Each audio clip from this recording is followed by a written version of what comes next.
काल आपल्यावर हल्ला झाला होता सभेमध्ये आणि सभेच्या नंतर तुम्ही तक्रार दिली, 2 जणांना अटक केली, 40 ते 50 जणांवर गुन्हे दाखल झाले आणि तुम्ही इशाराही दिला होता की 10 वाजेपर्यंत जर अटक नाही झाली हल्लेखोरांवर तर दर्यापुरामध्ये सर्व हिंदुत्ववादी संघटना एकत्र येतील. सगळी टीम बाहेर निघाली आहे पोलीसवाल्यांची. रात्री त्यांनी SP साहेबांनी बोलून, ठाणेदार होते आणि जे इलेक्शनमध्ये ज्यांच्यावर जबाबदारी असते ते अधिकारीसुद्धा तिथे होते आणि त्यांनी मला स्पष्ट सांगितलं, मॅडम एकालाही आम्ही सोडणार नाही आणि ज्यांनी जे रात्री ज्या पद्धतीने केला, शांतिप्रिय, म्हणजे लोकसभामध्ये आम्ही पूर्ण शांतिप्रिय काढलं होतं आणि आत्तासुद्धा शेवटचे 2 दिवसच उरले होते, पण ज्या पद्धतीने ते हुटिंग करत होते, हुटिंग केल्यानंतरसुद्धा मी शांती वापरत होती, कारण माझी सभेमध्ये काल 200 ते 250 लोक अपंग लोक बसले होते आणि ते सगळे माझी भेटी करता आले होते आणि जेव्हा मी भाषण करत होती लांबवरून ते मला पाहून हुटिंग करत होते.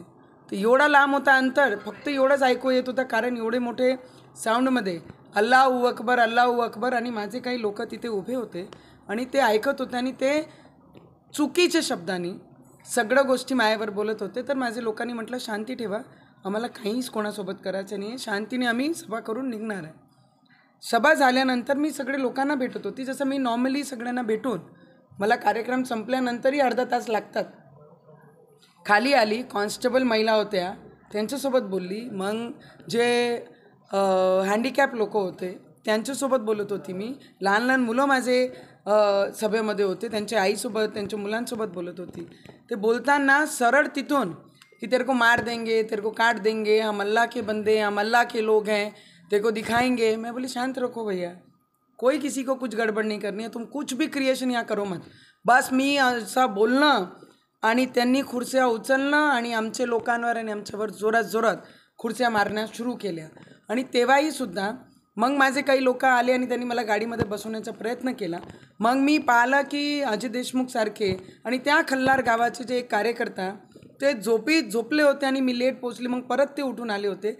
त्यांना जर मी काल नसती तर या दोन्ही माणसाचा जीव त्या लोकांनी घेतला असता आणि ज्या पद्धतीने ते तिथे होते त्यांच्या पूर्ण व्हिडिओ आहे आणि मला वाचवताना मला माझ्यावर थुकण्याचा प्रयत्न केला आणि माझे 6 गार्ड जे अंगरक्षक होते त्यांनी तेव्हा वाचवलं. खूप सारे खुर्च्या माझे महिला अंगरक्षकला लागल्या, पुरुषांना लागल्या जे माझे अंगरक्षक होते, जे गार्ड होते आणि एकावर ते माझ्यावर थुकत होते, तर त्यांनी मला वाचवलं तर त्यांच्या पूर्ण कपड्यावर त्यांनी थुकले.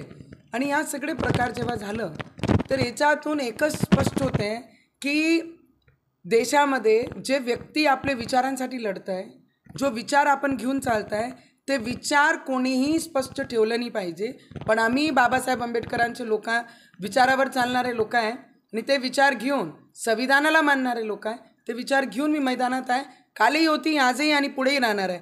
जर त्यांची भाषा असन कापण्याची तर आमची भाषा त्याच पद्धतीने राहील. आम्ही शांतनी बसणार आहे. आम्ही तो काळ गेला जेव्हा हिंदू शांततेने एक गालावर कोणी मारलं तो दूसरा गाल समोर करत होता. आज वो स्थिति नहीं है. अगर कोई एक गाल पे मारेगा तो 2 ज़रूर खाएगा और इसका उत्तर उसी तरीके से मिलेगा जो तरीका वो बताते हैं. कौन थे वो लोग, क्या किस पर